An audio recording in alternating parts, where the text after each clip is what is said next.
Okay, Wildcats, today we're looking at Journal page 9, Inverse Functions Part 2. Okay, now example 1 says, make a table for each function, name the function, state the domain and range. Well, the function is quadratic. Now we're going to graph this graph in orange.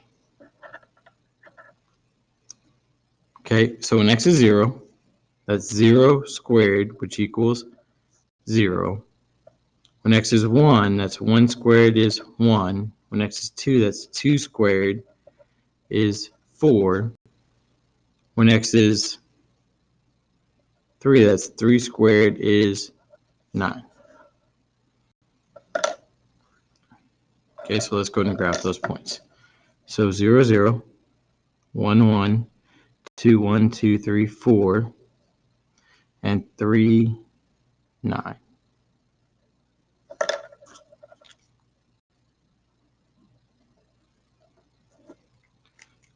Now, we know a quadratic is in the shape of a U. Okay, so we're going to add the left portion, we're going to put it in dashed lines, and I'll explain in the end why we do that. So we know if this is 1, 1, this would be negative 1, 1. This would be negative 2, 4, and negative 3, 9, because the points are symmetric.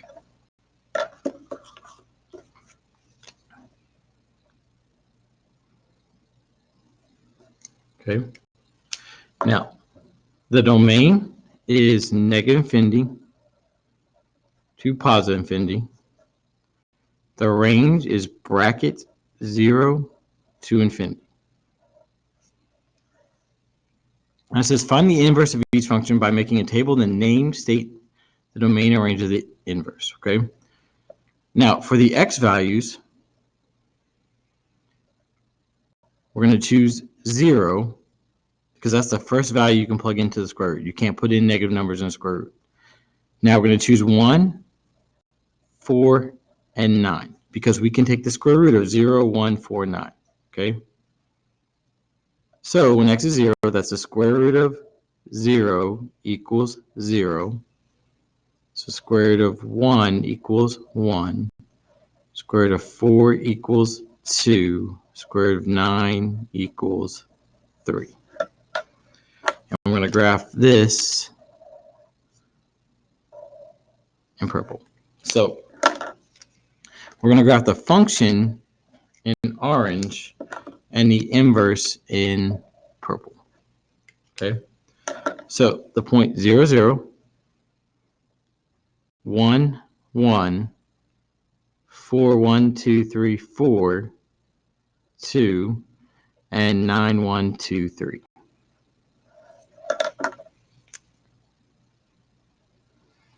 Now, if these are inverses, they're going to reflect over the y equals x line. So let's graph that now. 1, 1, 2, 2, 3, 3, 4, 4, 5, 5, 6, 6, 7, 7, 8, 8, 9.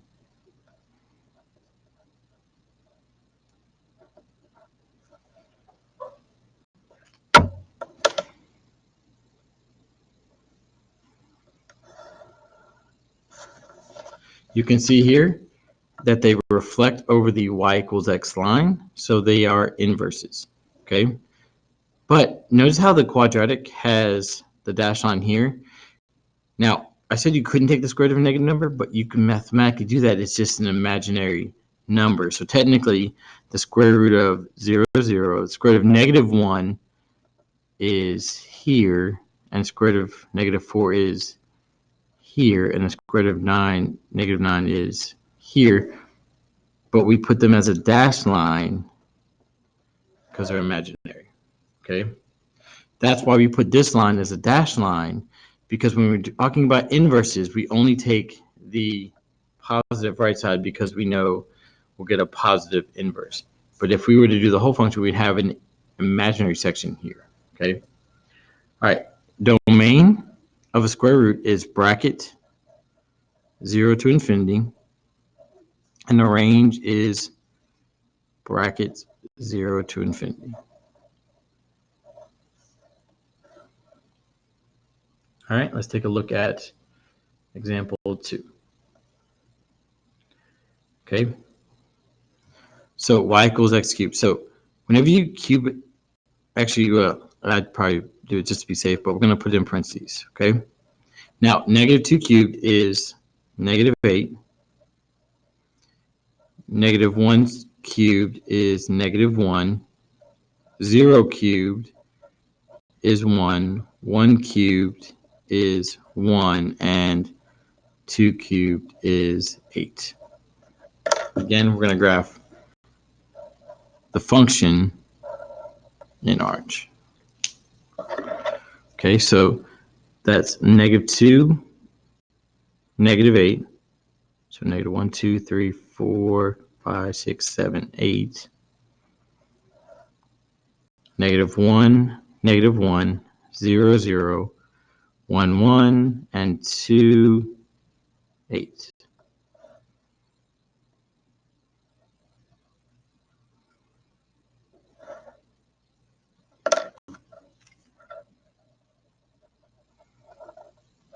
Okay, now the domain and range of a cubic function, I almost forgot to name it, cubic function, is negative infinity to positive infinity and negative infinity to positive infinity. All right, now we're going to do the cube root of x. Now we're going to start with negative 8, negative 1, 0, 1, and positive 8, because we can take the cube root of those numbers, okay? So the cube root of negative 8 is negative 2. The cube root of negative 1 is negative 1. The cube root is 0 is 0. And the cube root of 1 is 1. And the cube root of 8 is 2.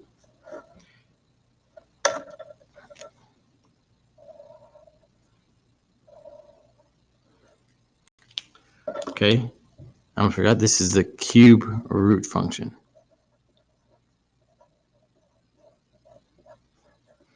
Okay, now you can tell already that they're inverses, because if they're inverses, the x and y switch. And you can see here that the x and y's have switched. So we can, before we even see the graph, we can say that the inverse of a cubic function is a cube root. Okay, but let's go ahead and graph it. So that's negative 8. So negative 1, 2, 3, 4, 5, 6, 7, 8. Negative 2. Negative 1.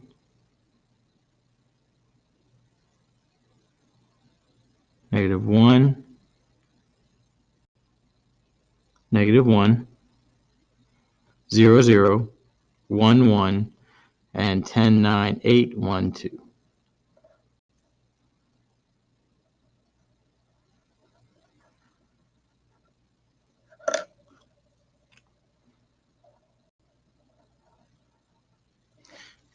Now, the domain and range of a cube root function is negative infinity to positive infinity, and the range is negative infinity to positive infinity. Now, if these are inverses, which we've already said they are because the x and y's have switched, they will reflect over the y equals x line. So let's graph that. So 0, 0, 1, 1, 2, 2, 3, 3, 4, 4, 5, 5, 6, 6, 7, 7.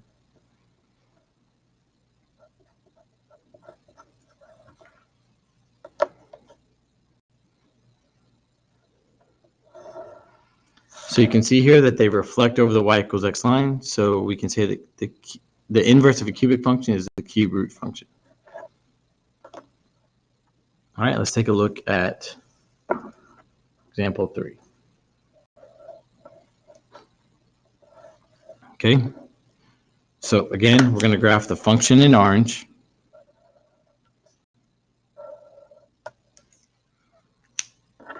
Okay, so now we're going to do 2 to the negative 2, which is 0.25. 2 to the negative 1 is 0.50. 2 to the 0 is 1. 2 to the 1 is 2. Oh, I'm sorry, 1 to the 1 is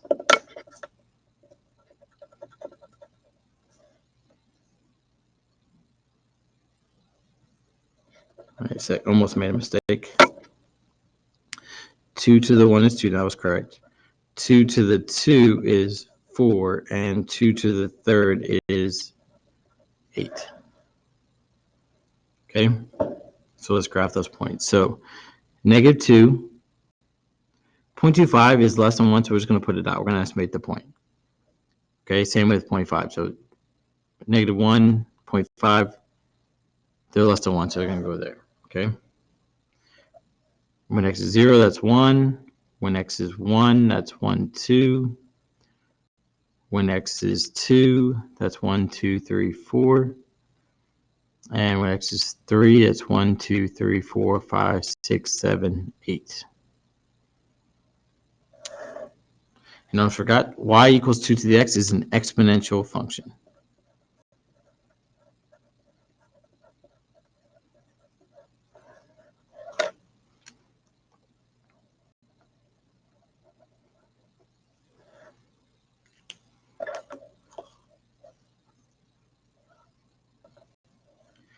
Okay.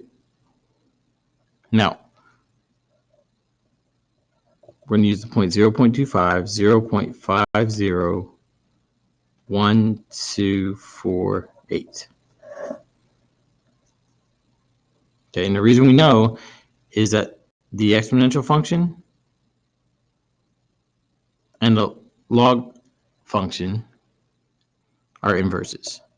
And we already know that the x's and y's are going to switch. Okay, but let me take a step back. Almost forgot domain and range. So domain of an exponential is negative infinity to positive infinity, and the range is parentheses 0 to infinity.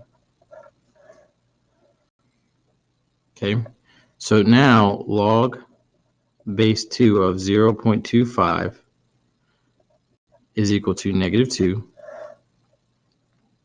Log base 2 of 0.5 is negative 1. Log base 2 of 0 is 1. Log base 2 of 2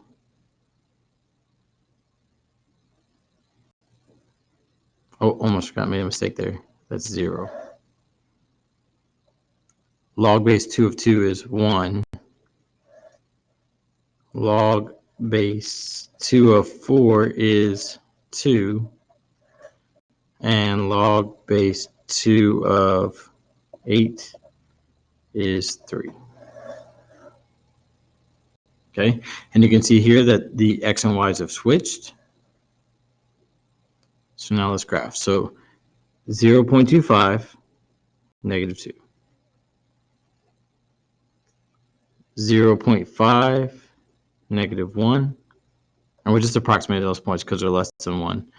And then 1, 0, 2, 1, 4, so 1, 2, 3, 4, 2, and 8, so 10, 9, 8, 1, 2, 3.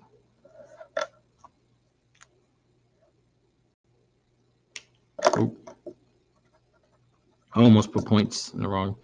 Those are positive, not negative, so they should go right here and here.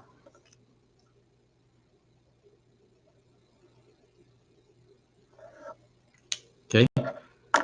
Now, domain, and this is again the x and y switch, so does the domain and range. So we can see here that the domain now is 0 to infinity, and the range is from negative infinity to positive infinity.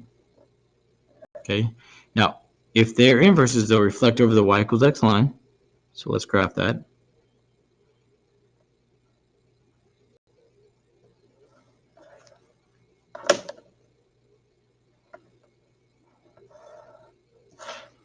You see here that they reflect over the y equals x line. So they are inverses. Okay, so we can say that the exponential function's inverse is a log function. All right, so if you would, finish up your examples and start working on your assignment, and have a wonderful Wildcat day.